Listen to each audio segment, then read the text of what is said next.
Ok, donc rebonjour, j'espère que ça va bien. En tout cas, ça va chez moi aussi. Donc aujourd'hui, on va faire le labo sur les coûts marginaux, en tout cas les coûts et puis les productions. Donc l'exercice est vraiment pour nous donner quelques intuitions qui sont importantes, à ne pas oublier, à garder toujours, mais ces intuitions se ramènent toujours à la réalité, hein. Donc, allons à l'exercice 1. Il dit évaluer chacune des affirmations suivantes. Si une affirmation est vraie, il faut l'expliquer pourquoi. Et si elle est fausse, il faut identifier pourquoi est-ce qu'elle est fausse. Donc, la première affirmation, c'est la suivante. Une production marginale décroissante nous indique que le coût marginal doit augmenter. C'est vrai. OK? Parce que la production marginale est décroissante, ça veut dire que les dernières unités que vous produisez, enfin, les derniers travailleurs sont moins productifs que les premiers travailleurs. Donc, s'il faut produire une unité, vous allez embaucher beaucoup plus de travailleurs que dans les premiers instants. Okay? Ce qui fait que vous allez dépenser plus de coûts. C'est essentiellement l'idée. Donc, vrai, si chaque unité supplémentaire à l'entrée ajoute moins à la sortie que la précédente unité, c'est-à-dire produit marginal décroissant, alors l'entreprise doit utiliser de plus en plus d'intrants afin de produire une production supplémentaire. Autrement dit, le coût marginal de la production augmente. Okay? Si vous embauchez un travailleur aujourd'hui et qu'il travaille moins qu'hier, c'est que vous, si vous voulez toujours atteindre le même objectif qu'hier, vous allez devoir embaucher plus de travailleurs aujourd'hui, en fait. Ce qui fait que ça va vous coûter plus. C'est ça l'idée. Petit 2, une augmentation du coût fixe augmente le coût minimum de la production. Okay? Le coût fixe. Le coût fixe fait partie de la fonction de coût. Donc, si le coût fixe augmente, donc autrement dit, le coût aussi va augmenter, le coût total va augmenter, donc son minimum aussi va augmenter. Donc, lisons, à mesure que le coût fixe augmente, le coût fixe moyen augmente également, c'est-à-dire l'effet est désormais plus important. Cet effet étant désormais plus important, il domine l'effet des rendements décroissants avec une plus grande quantité de production. Autrement dit, le coût total moyen diminue avec la quantité produite. OK?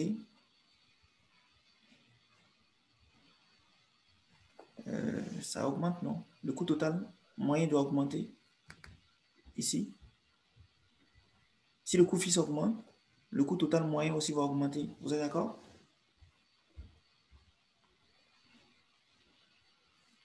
Bon, la question est trop simple aussi, hein.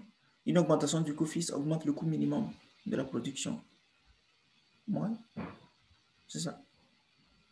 Bon, je vais aller dresser sur un graphique, vous allez voir. Donc, on a un graphique. Donc, on suppose qu'on a un coût comme ça, une fonction de coût comme ça. Et puis, si le coût fixe augmente, c'est comme si il y a un déplacement parallèle de la fonction de coût. Quelque chose comme ça. Il y a un déplacement parce que le coût fixe a augmenté de cette valeur. Donc, il y a un déplacement donc, de la courbe, un déplacement parallèle. Ou alors, suppose que le coût fixe augmente avec le temps. Ben, dans ce cas, il y aura toujours un déplacement à partir d'un moment donné. Donc, le minimum va se déplacer aussi. OK? Petit 3. Une augmentation du coût fixe augmente le coût marginal. Le coût marginal, le coût fixe, non. Il n'y a aucun lien entre le coût fixe et le coût marginal. OK? Donc, une augmentation du coût fixe ne change pas le coût marginal. Le coût marginal est le coût supplémentaire de production d'une unité de production supplémentaire. Le coût fixe ne change pas à mesure que la production augmente. Et donc, le coût supplémentaire de production d'une unité de production supplémentaire est indépendant du coût fixe. Voilà. Toutes ces phrases disent la même chose. Le coût fixe et le coût marginal n'ont rien en commun. OK? c'est parce que vous louez un grand bâtiment pour la production que les derniers travailleurs que vous embauchez vont être payés plus cher ou vont être payés moins cher. Le fait que les gens vont être payés plus cher ou moins cher dépend de leur compétitivité, dépend de leurs compétences ou dépend de leur qualification ou dépend des tâches que vous allez leur attribuer. Ça n'a rien à voir avec ce que vous payez par mois à votre propriétaire. Okay? Le propriétaire peut décider de vous charger, mais vous n'allez pas dire que vous allez augmenter vos employés ou bien vous allez embaucher des gens pour leur payer moins cher parce que votre propriétaire a augmenté le loyer. Okay? C'est sur les prix peut-être que vous allez répercuter l'augmentation donc du coût fixe. OK. Petit 4. Lorsque le coût marginal est supérieur au coût total moyen, le coût total moyen doit baisser. Lorsque le coût marginal est supérieur au coût total moyen, alors le coût total moyen doit baisser. C'est faux aussi. Parce que lorsque le coût marginal est plus grand que le coût total moyen, ça veut dire que les dernières unités qui sont produites coûtent plus cher ou bien nous font dépenser plus que les premières unités. Ce qui fait que quand vous les intégrez maintenant à votre coût, ça va faire augmenter votre coût parce que les dernières unités coûtent plus cher. Donc, si vous ajoutez à une série de chiffres, des chiffres qui sont plus grands que la moyenne avant, ben, votre moyenne va augmenter. OK? Si vous ajoutez des chiffres qui sont plus petits que la moyenne d'avant, ben, la moyenne va baisser cette fois-ci. C'est juste l'idée. Donc, faux. Lorsque le coût marginal est supérieur au coût moyen, le coût total moyen doit être en hausse. Okay? Si le coût supplémentaire de production d'une unité de production supplémentaire est supérieur à ce qu'il en coûte pour produire chaque unité de production en moyenne, alors produire une unité de plus doit augmenter le coût total moyen. Bon. Est-ce qu'il y a des questions sur cet exercice?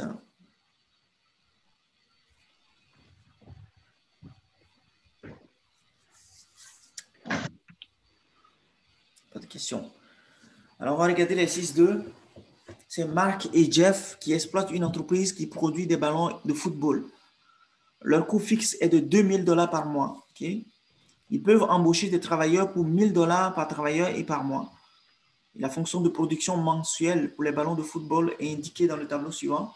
Donc, lorsqu'ils produisent rien, donc le salaire c'est 0. Lorsqu'ils produisent un ballon, et non, lorsqu'ils embauchent un salarié, le salaire c'est 300 $. Pardonnez, excusez-moi. Le salaire c'est 1 000 $ par travailleur, ça on le sait déjà.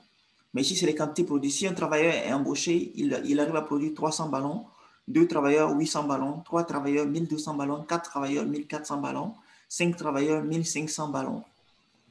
Alors, la question petite 1, c'est pour chaque quantité de travail, calculer le coût variable moyen, le coût fixe moyen et le coût total moyen, ensuite le coût marginal.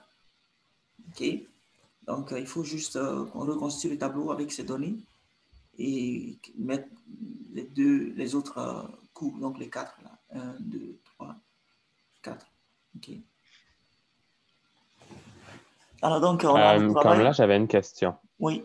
À quel point il faut détailler nos démarches dans des numéros comme ça? Tu sais, Ici, parce que là, mettons, tu dis, tu as tout le tableau. J'imagine qu'il faut dire d'où viennent, avec quelle formule on utilise pour les calculs. Par exemple, le CVM, ça va être égal au coût variable total divisé par la quantité produite. Mais à quel point il faut détailler nos calculs quand on le fait, mettons, quand on le fait dans un examen? ben, je pense que le fait d'avoir mis déjà cette formule est suffisant. Du coup, si vous le calculez, vous mettez le chiffre maintenant que vous avez calculé dans le tableau, euh, c'est correct. Parce que on ne vient pas vous évaluer sur la bonne manière de calculer, mais savoir ce que vous faites. Donc, si vous avez mis la formule, le coût variable total, ça fait coût total, non, le coût total moyen, ça fait le coût total divisé par la quantité totale. On sait que c'est cette formule que vous allez utiliser pour faire le calcul. Okay. C'est suffisant. Alors, donc ici, bon, c'est vrai que je n'ai pas mis les formules, mais je supposais que tout le monde l'a en tête. Donc, ce que j'ai fait, j'ai mis les quantités de travail, c'est ici, et les quantités produites, c'est là. Les coûts variables, là, allons directement au coût total. J'aurais dû mettre avant ici. Le coût total, ça fait le coût fixe plus le coût variable. OK? Le coût fixe est de $2000, même s'il y a zéro. Donc, quand il y a un travailleur, ça fait $1000 plus $2000, ça fait $3000. Et deux travailleurs, ça fait 4. Les deux travailleurs vont coûter $2000 plus le coût fixe, ça fait $4000, ainsi de suite. Donc, on peut avoir le coût total. Le coût total, on peut l'avoir. Et puis, si on veut maintenant le coût total moyen, il suffit juste de diviser le coût total par la quantité totale. OK? Donc, 4000 divisé par 800, ça fait 5. 5000 divisé par 1200, ça fait 4,17. 6000 divisé par 1400, ça fait 4,9. 7000 divisé par 1500, ça fait 4,67. OK? Ça, vous pouvez avoir le coût total moyen. Et vous pouvez aussi avoir le coût fixe moyen. Le coût fixe moyen, ce n'est rien d'autre que le coût fixe qui est $2000 divisé par les quantités. OK? Donc, 2000 divisé par 300, 2000 divisé par 800, 2000 divisé par 1200, 2000 divisé par 1400, 2000 divisé par 1500, c'est ça qui vous donne le coût fixe moyen. Maintenant, le coût variable moyen, c'est quoi? Il faut trouver le coût variable pour une unité de travail. Ça fait $1000. $1000 divisé par 300. Pour 2 unités de travail, le coût variable, ça va faire $2000. $2000 divisé par 800. Pour 3 unités de travail, ça fait $3000. $3000 divisé par 1200. $4000 divisé par 1400 et $5000 divisé par 1500 vous donne ça. OK?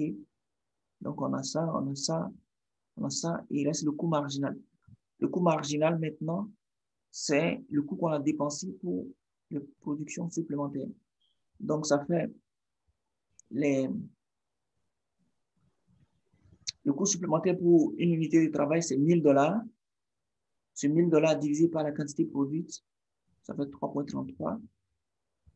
Pour 2 unités, on a dépensé, donc de là à là, on a dépensé $1000 supplémentaires. OK? $1000, ça y est, d'un travailleur pour ajouter le deuxième travailleur de plus, ça coûte $1000. Et lui, quand il vient, ça va faire augmenter la production de 500. OK? C'est important que vous réalisez ça. Ça fait augmenter la production de 500. Donc, vous allez faire 1000 divisé par 500. Ça vous donne 2. Pour le troisième travailleur, il coûte $1000 et il fait augmenter la production de 400. Donc, ça fait 1000 divisé par 400. Pour le quatrième travailleur, il coûte $1000 et il fait augmenter la production donc de 200. Donc, ça fait $1000 divisé par 200. Le cinquième travailleur, il fait augmenter la production de 100 et il coûte $1000. Donc, son coût marginal est de 10 $10 par unité. OK. Est-ce qu'il y a des questions? Est-ce que tu peux répéter pour le coût marginal? Je ne suis pas sûr d'avoir compris. C'est ça. Le coût marginal, c'est la variation du coût variable divisé par la variation de la quantité. C'est la formule que vous avez dans le coût? Ah ben, c'est parce qu'on n'avait pas vraiment vu la formule, c'est pour ça que j'ai bugué. C'est la variation du coût variable divisé par la variation de quantité. C'est ça. C'est-à-dire que si vous décidez donc, si vous achetez des facteurs de production supplémentaires qui vous coûtent, c'est-à-dire que vous êtes à un niveau donné et puis vous voulez faire plus qu'aujourd'hui, et puis vous décidez d'investir $1000 de plus, OK? Ces 1000 $ ne sont pas le coût total, c'est juste le supplémentaire, votre augmentation de coût. Et vous remarquez que vous arrivez à produire 200 unités encore de plus. Donc, c'est un terme supplémentaire. Donc, c'est pour ça que c'est des variations. Donc, ça, pour avoir votre coût marginal, c'est pour dire, OK, combien vous coûte alors une unité? Parce que ça, c'est les 200 unités supplémentaires qui vous ont coûté 1000 $. Alors, une unité supplémentaire vous coûterait alors combien? 5 $. C'est ça qui sera le coût marginal. Ah, OK, je comprends. Oui, c'est ça, le Fait que, concept. mettons, OK, fait que ça va me prendre notre coût variable total pour notre coût variable pour chaque unité. Fait, OK. Fait que, mettons, Exactement. si on passe de 300 à 800, ben dans le fond, ça va être 1000 divisé par 500, c'est ça? Exactement. Donc, l'idée qui est importante, c'est de comprendre d'abord le concept donc, du coût marginal. Le coût marginal, c'est ce que vous dépensez de plus et vous regardez combien ça vous apporte de plus. Normalement, le coût marginal, c'est ce que vous dépensez de plus pour produire une unité. Mais ici, vu que vous avez vu que pour un travailleur de plus, donc vous aviez un travailleur et pour le deuxième travailleur, quand il arrive, lui, il produit 500 unités de plus et vous dépensez 1000 $, c'est que pour une unité de plus, combien ça vous coûte alors? Donc, ça fait 1000 $ divisé par 500. C'est ça qui fait 2 $ par unité de production. OK?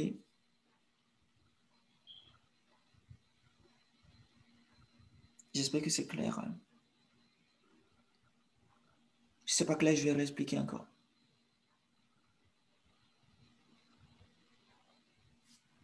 Allô, tout le monde est là?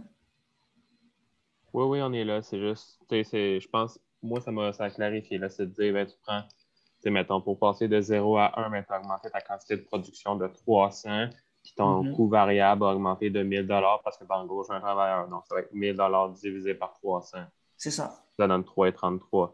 Puis si on répète le même processus de 1 à 2, ben là, tu augmentes encore de 1000 $, mais tu augmentes ta production de 500. Fait que 1000 $ divisé par 500, ça donne 2 $ comme coût. C'est ça. C'est ça. C'est ça. Ou un exemple que je pourrais donner, c'est que vous embauchez de nouveaux travailleurs. Je suppose que vous embauchez 10 travailleurs qui vous coûtent 5 000 $. Et puis ces 10 travailleurs augmentent la production de 500. Donc, quel est le coût marginal? C'est-à-dire pour chaque production, quel serait le coût? C'est comme 5000 divisé par 500. Donc, l'essentiel, c'est de trouver pour chaque production de plus. C'est-à-dire que si vous mettez dans l'optique, OK, j'ai envie d'augmenter ma production d'une unité, combien ça me reviendrait? C'est ça l'idée. Si je veux augmenter ma production d'une unité, combien ça me reviendrait? Parce qu'ici, on a augmenté la production de 300 à 800, donc on a augmenté de 500 et ça nous a coûté 1000 $. Donc, si je veux augmenter d'une unité, donc combien ça me reviendrait? Donc, toujours cette règle de 3. J'ai vu que plusieurs l'ont fait pendant l'intra, ça a aidé beaucoup. Il y a d'autres qui ont mis 5K encore pour la question 4. Ça a dérangé. Donc, pour 500, ça coûte 1000 $.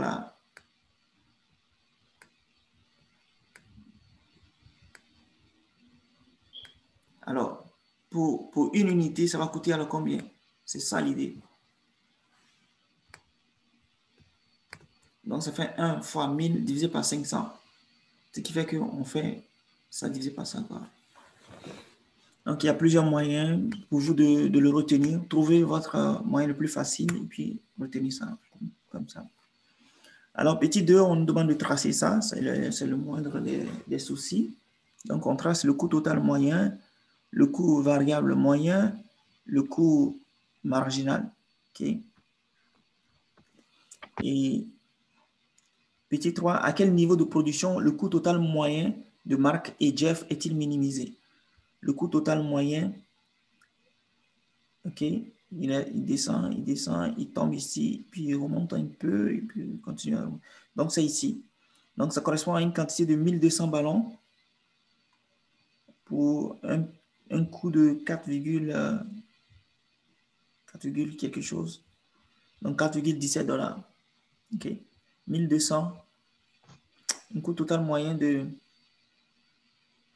4,17 $. OK. Pour les 1200 ballons. Donc il y aura 3 travailleurs. OK. S'il y a des questions sur ça aussi? Parfait. Alors, c'était quoi la question? C'était à quel niveau de production le coût total moyen? OK, ben dans le fond, c'est juste de prendre la valeur où le CTM était plus petit. Exactement, c'est juste la valeur où c'est le minimum. OK. Maintenant, c'est les 6-3, ça vient pour traduire un peu l'idée de la question petit 1, le vrai ou faux dont je vous parlais. Donc, c'est de ça que traite en fait les 6-3. Donc, on essaye de voir, OK, si le coût total, le coût marginal est plus grand que le coût moyen, alors qu'est-ce qui se passe? Si le coût marginal est plus petit que le coût moyen, qu'est-ce qui se passe? Donc, c'est le travail en fait qu'on va faire dans cet exercice essentiellement. Alors, vous produisez des gadgets. Actuellement, vous produisez 4 gadgets pour un coût total de 40 $. Petit 1, quel est votre coût total moyen? OK? Aussi simple que ça. 40 $ divisé par 4. Parce que les 4 gadgets vous coûtent 40 $. Donc, en moyenne, chaque gadget coûte 10 $. Petit 2, supposez que vous puissiez produire un autre gadget, c'est-à-dire le 5e, à un coût marginal de 5 $. Si vous produisez ce 5e gadget, quel sera votre coût total moyen? Votre coût total moyen a-t-il augmenté ou diminué? Pourquoi? OK? Donc là, je produisais déjà 40 $, 4 gadgets. Et je vais produire un 5e gadget qui va me coûter 5 $. Donc, un coût marginal de 5 $. Donc, ça va s'ajouter à mes 40 $ pour en faire un coût total de 45 $. Donc, le coût total pour mes 5 gadgets serait de 45 $, et ce qui va entraîner un coût marginal, un coût moyen maintenant de 9 $. OK? Donc, le coût moyen avant était de 10 $ et le coût moyen maintenant est de 9 $. Donc, si le coût moyen diminue, c'est parce que le coût marginal est plus petit que le coût moyen. La valeur que vous venez d'ajouter est plus petite que la moyenne d'avant. Donc, la moyenne maintenant va diminuer, va être plus petite. Si vous ajoutez une plus petite valeur à un ensemble de valeurs, elle va diminuer la moyenne, elle va faire baisser la moyenne. Voilà, tout comme si vous mettez dans un groupe quelqu'un qui est moins brillant, qui a une note plus petite, si vous ajoutez des notes plus petites à des notes des étudiants, ces étudiants vont faire baisser la moyenne de la classe. Mais si vous ajoutez des personnes qui ont des notes plus élevées, ils vont augmenter la moyenne de la classe. C'est vraiment l'idée essentielle ici. Donc, tant que le coût marginal est plus petit que le coût moyen, on peut toujours faire baisser le coût moyen. Mais tant que le coût marginal est plus grand que le coût moyen, c'est qu'on va faire augmenter le coût moyen. OK?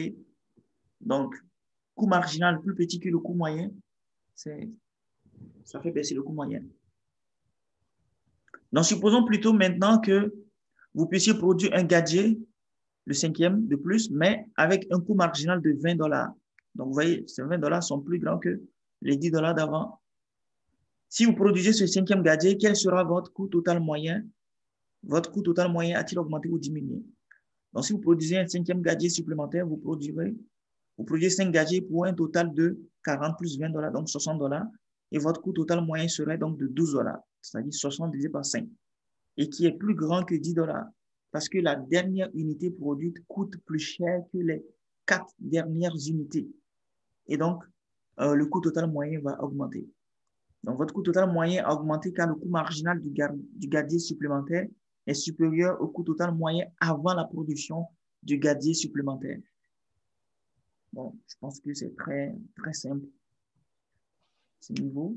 Donc, il faut juste le calquer bien dans son esprit et ça devrait y aller. Est-ce qu'il y a des questions pour cet exercice?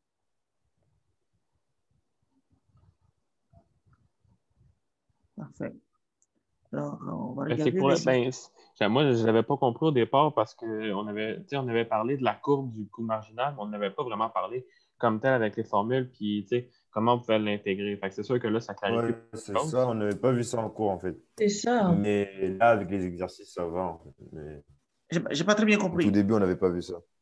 Et on avait juste vu la courbe, on n'avait pas vu, tu sais, on avait vu comment le tracer puis à quoi ressemblait la courbe, mais on n'avait pas vu les formules pour le calculer puis comment le mettre en application. Fait que c'est sûr que C'est là, ça. ça aide beaucoup à comprendre. Personnellement, dans mon cas, puis je pense que c'est Ok. partagé par mes collègues. C'est Mais oui. exactement ça. Mais- Mm. Ok, c'est parfait. Donc, c'est ça. Il faut vraiment, ça dit, là, vous pouvez mieux comprendre, en fait, les courbes que vous avez tracées parce que, à un moment donné, on voit que le coût marginal dépasse le coût moyen et donc, on voit l'intersection des deux coûts. Donc,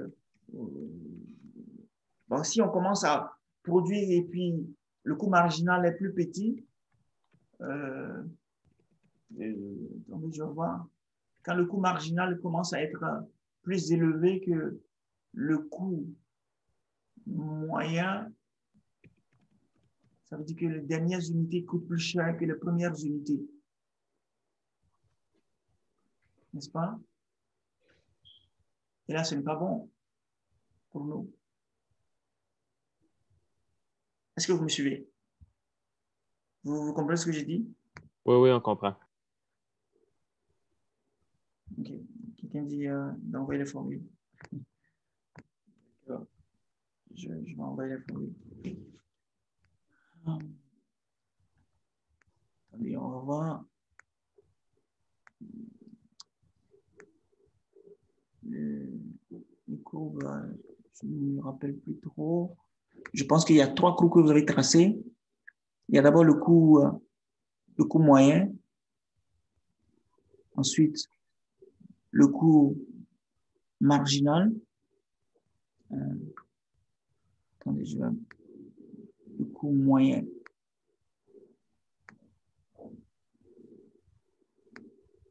Total.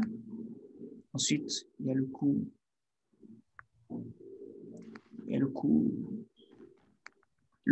marginal, il commence en bas, n'est-ce pas? Non, vous ne savez pas. OK, il y a le coût marginal.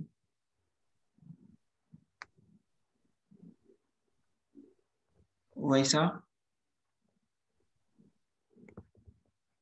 Donc ici, vous voyez, à un moment donné, le coût marginal prend le dessus sur le coût moyen total. Ça veut dire qu'à partir d'ici, les dernières unités qui sont produites coûtent plus cher que les premières unités. C'est-à-dire que leur coût est plus élevé, ce qui fait que le coût marginal est au-dessus du coût moyen total. Du coup, l'équilibre se trouverait quelque part ici. OK? Parce que tant que les premières unités produites coûtent moins cher, tant que les unités que vous produisez coûtent moins cher, vous continuez à produire, OK? Vous continuez à produire parce que ça vous avantage, ça vient diminuer vos coûts. Parce que l'idée, c'est que c'est les coûts fixes, en fait. Comment je vais dire? Je suppose que les coûts fixes sont quelque part là. C'est constant, OK? Donc, vu que vous supportez une charge fixe, peu importe si vous produisez ou pas, donc quand vous commencez à produire, le fait que euh, le fait que vous commencez à produire, ça va faire en sorte que euh, vos coûts vont commencer à les coûts variables, le coût variable va s'ajouter au coût fixe et bon, je pense que bon, c'est mieux comme ça. Le coût variable va s'ajouter au coût fixe et quand vous divisez par la quantité totale produite, ça va donner comme un effet d'échelle pour le coût fixe. Et ça fait que vous continuez à produire, et puis arrivé à un moment donné, vous devenez moins efficace. C'est-à-dire que euh, votre, votre coût marginal devient plus élevé même que le coût moyen. Et donc, vous avez intérêt à ne pas continuer. OK?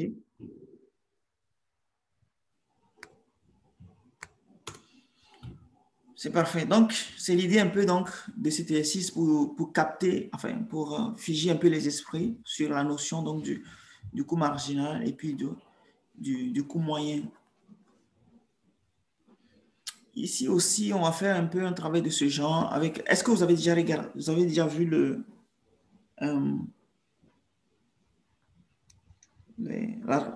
seuil de rentabilité?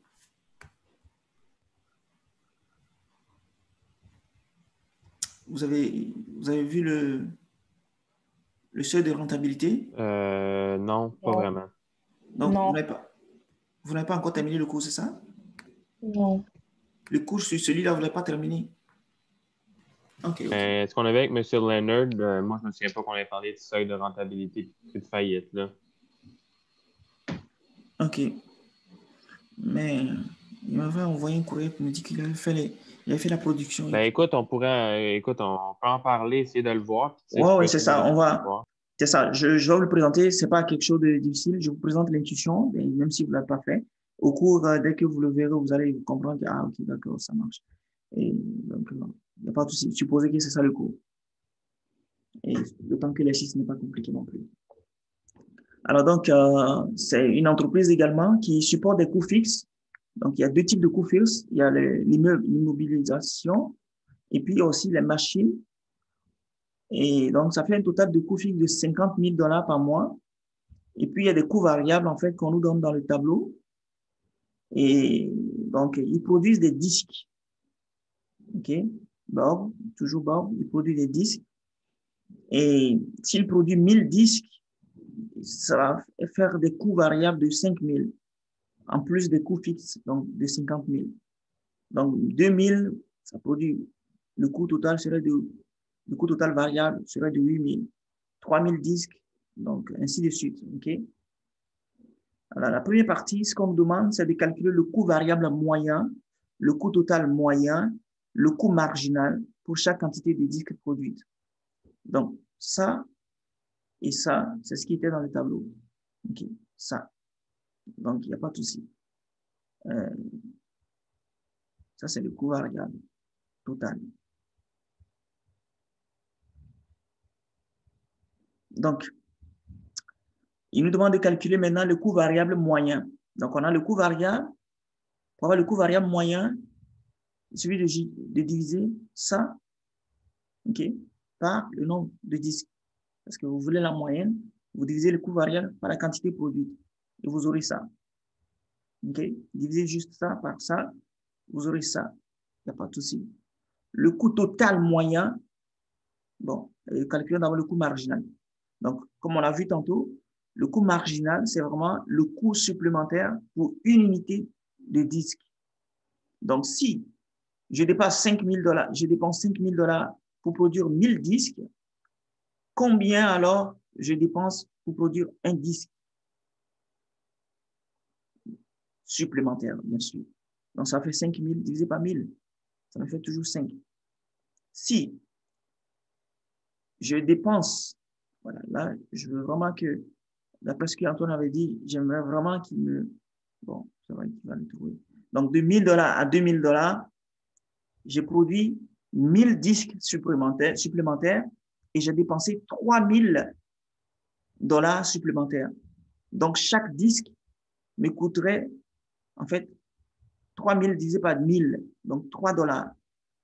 D'ici à ici, j'ai produit 1000 disques supplémentaires et j'ai dépensé $1,000 supplémentaires.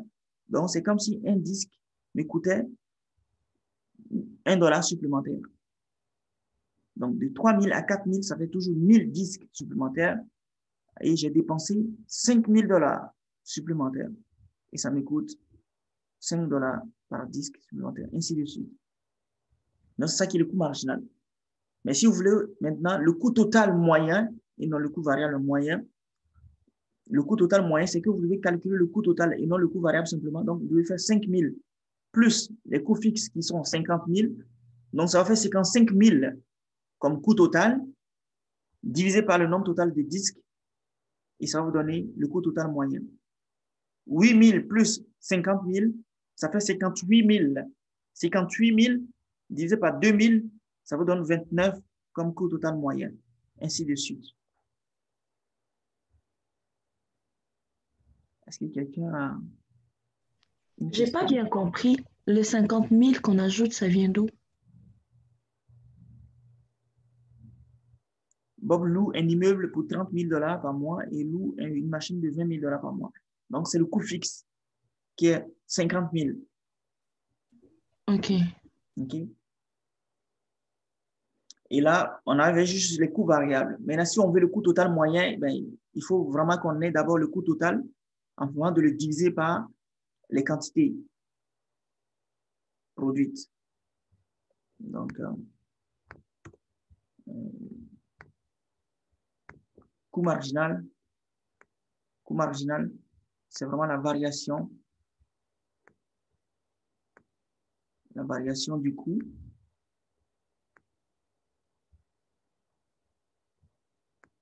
divisé par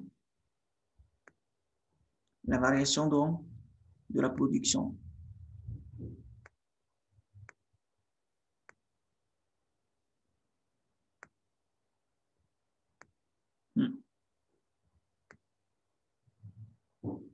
Ouais. Voilà, ça c'est le coût marginal. Le coût total, ça fait, de manière intuitive, hein, ça fait juste le coût variable plus le coût fixe. De manière intuitive. Maintenant, si vous voulez un coût moyen, donc ça peut être coût total moyen, coût fixe moyen, coût variable moyen, n'importe lequel, ça va vous donner le coût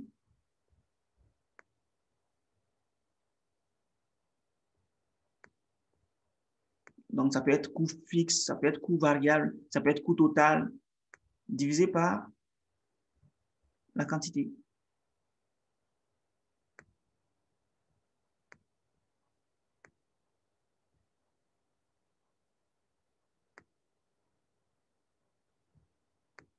Voilà, ouais, j'écris très bien.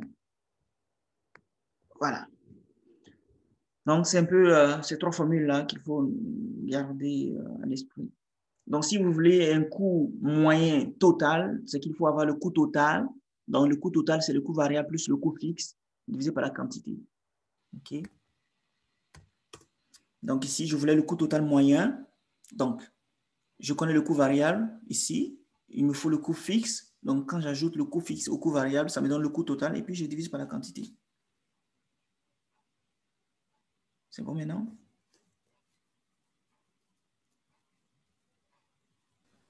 J'avais juste une question pour le coût marginal. Oui. Parce que tout à l'heure, donc, on utilisait, on utilisait les travailleurs. Donc, par exemple, il y avait un travailleur en plus et il amenait, il nous coûtait 1 000 $ et on divisait par la quantité en gros, qu'il a menée grâce à son travail et tout. Exact. Mais là, je ne comprends pas ce qu'on utilise, vu qu'il n'y a pas le travailleur. On ne sait pas ce que ça nous coûte de produire plus, en fait. Si, on sait ce que ça nous coûte. Okay. C'est ça. Ah, le coût variable, ok. Mais du coup, pour avoir le coût marginal, donc par exemple pour 1 000, on fait CV divisé par la diff. Donc par exemple 1 000, c'est ça? Oui, 1000 qui étant ok. la variation. Et après, ce sera 8 000 divisé par 1 000 aussi. Non, bah non. Oui, c'est toujours 1000 qu'on va diviser parce que les augmentations sont toujours de 1000. Ok, parfait. Ok. Et on prend le CV et on divise par 1 000 à chaque fois, c'est ça? C'est ça. D'accord, ok, merci, j'ai compris. Bienvenue. Ok, c'est parfait. Ça va vous donner un peu de travail à la maison à calculer un peu. Mais bon, je pense pas à l'examen. Vous n'aurez pas à calculer autant de choses comme ça, mais vous aurez utilisé un peu ces intuitions. Donc, c'est toujours bien de bien comprendre. On ne va pas vous évaluer sur votre capacité à calculer. Non. mais vous aurez à calculer peut-être une seule fois parce que c'est juste l'exercice va comporter comme dans un cas où vous allez calculer une fois, pas un tableau à remplir plusieurs chiffres en fait. Okay. Alors, la question petit 2, c'est qu'il y a une entrée gratuite dans l'industrie des films et toute personne qui entrera, oui, ok, et toute personne qui entrera Et je sera comprends. confrontée. Oui, Qu'est-ce que ça veut dire qu'il y a une entrée gratuite dans l'industrie des films? Je oui, comprends pas. ça veut dire que il n'y a pas de taxe à l'entrée. L'entrée est libre, tout le monde peut y entrer. Il n'y a pas une sorte OK, de... n'importe qui peut se lancer en affaires dans l'industrie des films, c'est ça? Exactement. Ce n'est pas toujours évident. Dans certains pays, non. Il faut il faut payer d'abord des droits d'entrée. Il y a beaucoup de choses. Mais ici, quand on suppose que l'entrée est libre, donc vous pouvez toujours y entrer. Ça attire les gens, ok. Donc tout le monde veut se lancer là-dedans, ok. Donc vous allez comprendre pourquoi est-ce qu'on dit cela. Ce sera la base de notre raisonnement, en fait. Donc, en fait, le fait que ce soit libre, c'est pour ça que tout le monde peut y entrer. Et quand on y entre, on sera confronté au même coût que Bob. Voilà, c'est ça, en fait, la réalité donc, de l'entrée libre. Donc, tout le monde est identique. Tout le monde, quand on entre dans cette industrie, fera face aux réalités identiques. C'est-à-dire qu'il n'y a pas certains qui sont privilégiés que d'autres parce que ce sont des gouvernements, ce sont des entreprises locales ou bien des entreprises étrangères où ils sont immigrants ou non immigrants. Il y a une certaine liberté. Alors, supposons que le prix d'une disquette de film soit actuellement de 25 $. Quel est le profit de Bob? S'agit-il d'un équilibre à long terme? Sinon, quel sera le prix d'une disquette à long terme? Alors, donc, je vais le lire et puis je vous l'explique un peu plus en haut encore, pour ceux qui ne vont pas comprendre. Donc, au prix P égale à 25 $, le coût marginal est inférieur au prix pour une quantité de 8000 et le coût total moyen est donné par 15,25. Bon, c'est mieux que je l'explique en même temps. Pour le prix donc de 25 $,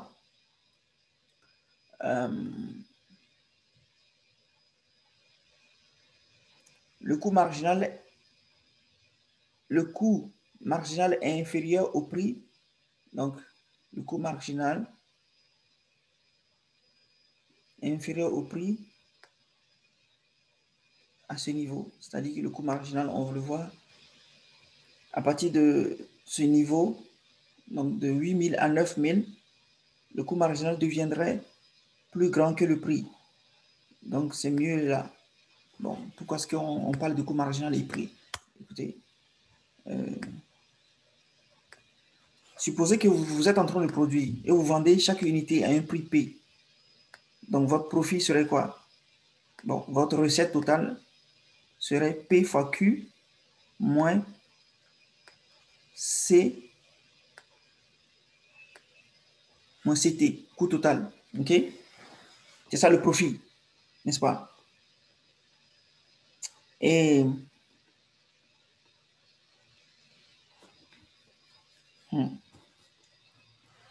comment je vous l'explique?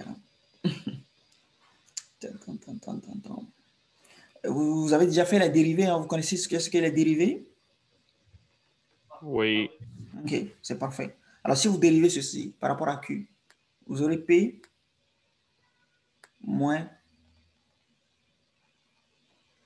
dérivé de, parfois on met ça comme ça, hein, dérivé de CT par rapport à Q.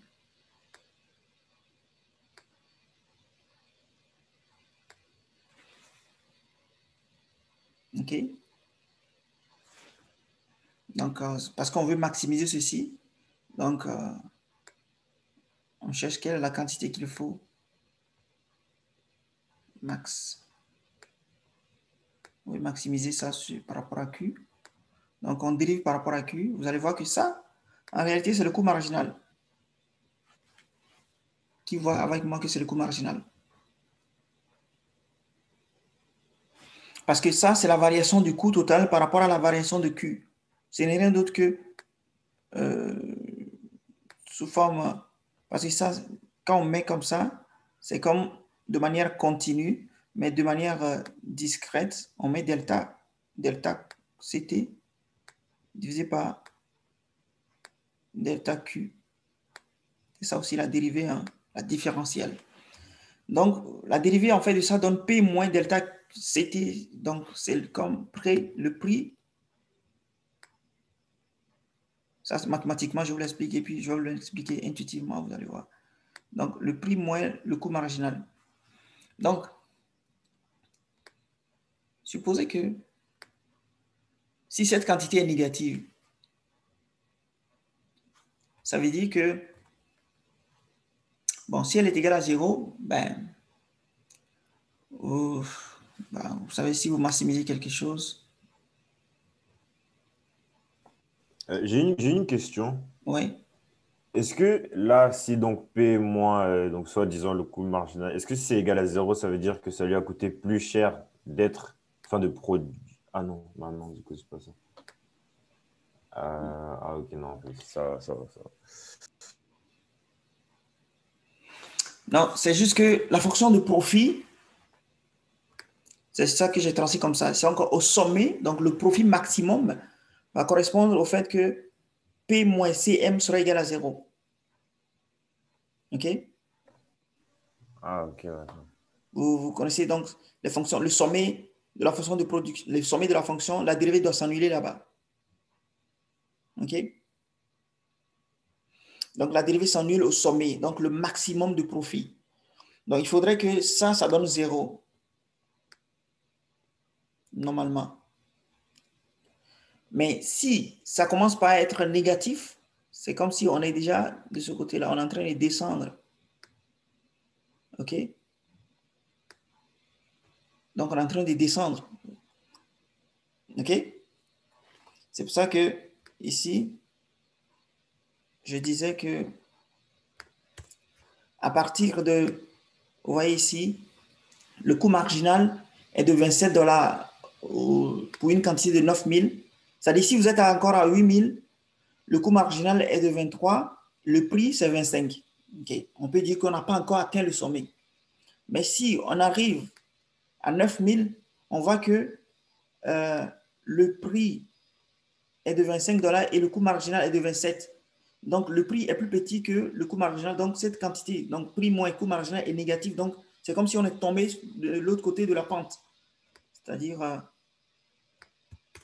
ici. On est déjà tombé ici. Donc, vaut mieux rester dans les 8000 $. C'est pour ça qu'on a pris 8000. Okay. Un peu plus loin, dans les coûts d'économie plus loin, vous n'allez plus utiliser des tableaux comme ça pour faire le travail. Vous allez dériver et puis trouver les valeurs proprement dites. Et ici, on pose les fondements, les bases. Donc, de 8000 à 9000, on voit que ça change de signe. Donc, on s'est dit, OK, c'est ici, quand le prix et le coût marginal, c'est le meilleur à ce niveau. Donc, pourquoi est-ce qu'on considère le coût marginal? Écoutez, si vous fabriquez, fermez vos yeux, ne regardez pas, et écoutez simplement. Si vous fabriquez quelque chose et vous êtes dans la production des biens et vous commencez à produire, vous produisez, et vous voyez que votre coût marginal est toujours plus petit que le prix auquel vous le vendez, mais vous allez continuer toujours à produire. Vous allez continuer toujours à produire parce que ça vous avantage là. Votre coût marginal est plus petit que le prix auquel vous le vendez. Votre coût marginal est plus petit que le coût auquel vous le vendez. Jusqu'à ce que, à un moment donné, le coût marginal est plus grand que le prix auquel vous vendez la chose. Et quand le coût marginal est plus grand que le prix, c'est que vous ne faites plus de bénéfices là. Vous êtes d'accord avec moi? Bon, vous pourrez ne pas faire de bénéfices parce que c'est juste le dernier produit qui a son coût marginal qui est plus petit, plus élevé que le prix. Mais si tous les biens, vous produisez maintenant une grande quantité de biens qui a un coût marginal plus grand que le prix, mais même ceux-là que vous avez produits avec un coût marginal plus petit que le prix, vous risquez de faire faillite. Donc, il ne faut pas produire à un coût marginal plus élevé que le prix. Ça, c'est le conseil, intuitivement. Donc, vous voyez, le coût marginal doit être plus petit que le prix. C'est pour ça qu'on s'arrête ici avec ce coût marginal. Et ce coût marginal correspond en fait à une quantité de 8000. Et pour cette quantité-là, vous pouvez calculer le profit finalement. Donc, ça fait le prix qui est 25 $ fois 8000 moins le coût total. Donc, le coût total serait 72 000 plus 50 000, n'est-ce pas?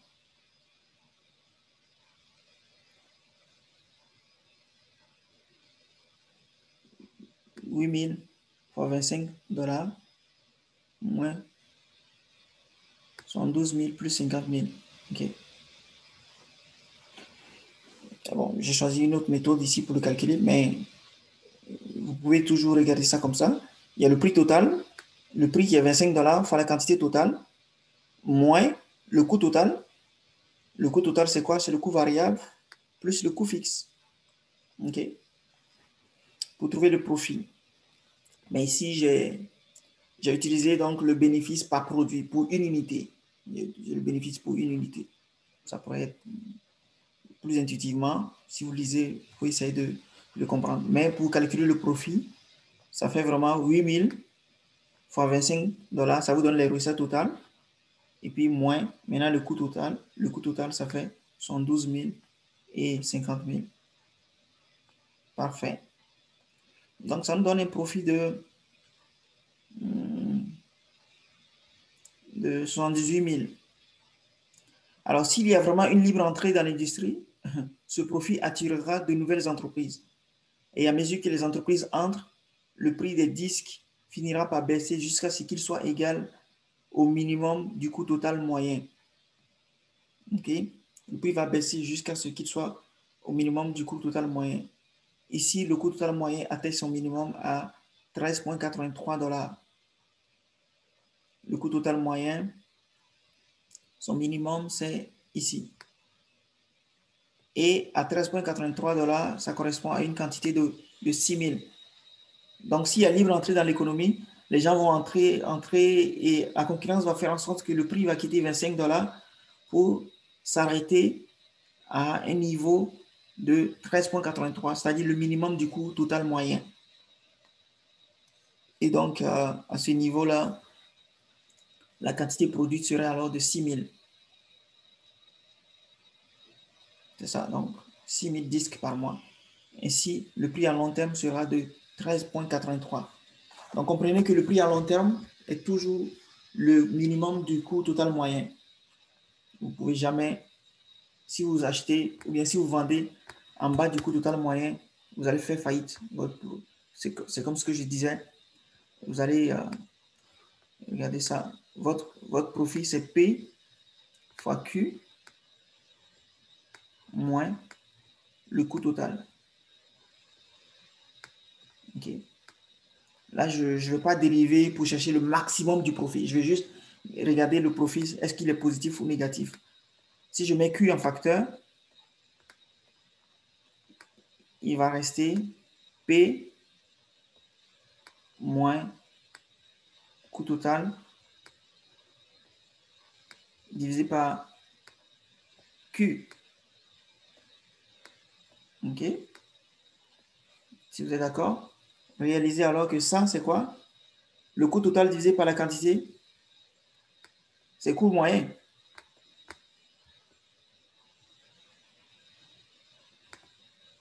N'est-ce pas?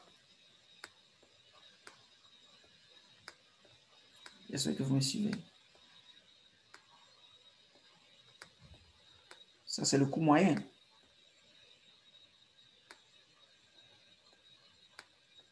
Le coût moyen total.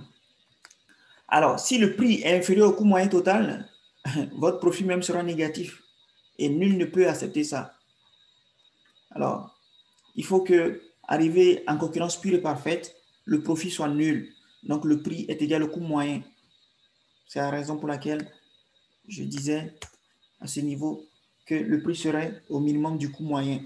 À ce niveau-là, tout le monde a un profit nul et il n'y a plus d'incitation à entrer donc, dans dans l'industrie. Là. OK? Alors, la deuxième partie, c'est là où on pose la question donc, du seuil de rentabilité, du seuil de fermeture et tout. OK? Alors, la première question qu'on pose maintenant, c'est que quel est le seuil de rentabilité de Bob? Quel est son prix de faillite? Le seuil de rentabilité de Bob, c'est 13,83 quand il s'agit du coût total moyen minimum, c'est-à-dire le prix en concurrence pure et parfaite. Okay? Quand on parle de seuil de rentabilité, c'est le prix en concurrence pure et parfaite, ou bien le prix de long terme. Donc, quand il y a concurrence pure et parfaite, c'est que le profit va être nul. Donc, le prix serait le minimum Comme du là, prix. je vais t'arrêter. Je pense que ce que tu veux voir dans ce numéro-là, on va le voir au cours de vendredi parce que Monsieur Leonard nous a parlé comme quoi on parlerait de la concurrence ce vendredi. Concurrence plus parfaite, la Ouais, concurrence. c'est ça. Fait que je OK. pense que ce numéro-là, même le numéro 2, tu nous parlais de ce que tu nous dis, profit, puis à long terme, le prix va diminuer pour s'en aller jusqu'au coût total moyen. Tout ça, là, il y a l'entrée gratuite, on n'a pas parlé de ça. Fait que probablement que ça va avoir lieu vendredi. La OK. partie 1, tout ce qui est des calculs, probablement. Ça, on pouvait le faire, il n'y avait pas de problème. OK. Je pense Mais que ce que je vais faire, c'est qu'on va le reprendre tranquillement à la prochaine démonstration, ouais, et puis je vais ajouter un d'autres autre numéros. exercice. Voilà. Je pense que c'est ça qui va être mieux parce que là, tu vas nous perdre personnellement, je pense. Ouais, je pense que je risque de vous charger les esprits et c'est pas optimal. OK. Mais au moins avec ça, gardez ça à l'esprit. Quand il va présenter le cours, vous allez bien comprendre et puis vous revenez et puis on va continuer le- la démonstration tranquillement avec les formules que j'ai mises. Vous pouvez, euh, quand je vais balancer le lien, pour regarder un peu donc, la formule pour comprendre un peu encore les intuitions, essayer de faire des manipulations vous-même aussi. OK? C'est parfait. Alors, est-ce qu'il y a d'autres questions? Si on se dit mercredi prochain, je vais ajouter, compléter avec un autre exercice et puis vous l'envoyer encore la semaine prochaine. Moi, je pense que tu as bien expliqué, sincèrement, merci. Là, ça a vraiment aidé à comprendre les explications que tu as données et les formules. Fait que merci beaucoup pour ça. Puis OK, je pense que à la prochaine démo, ça risque d'être un peu mieux. d'accord. Merci bien, Antoine.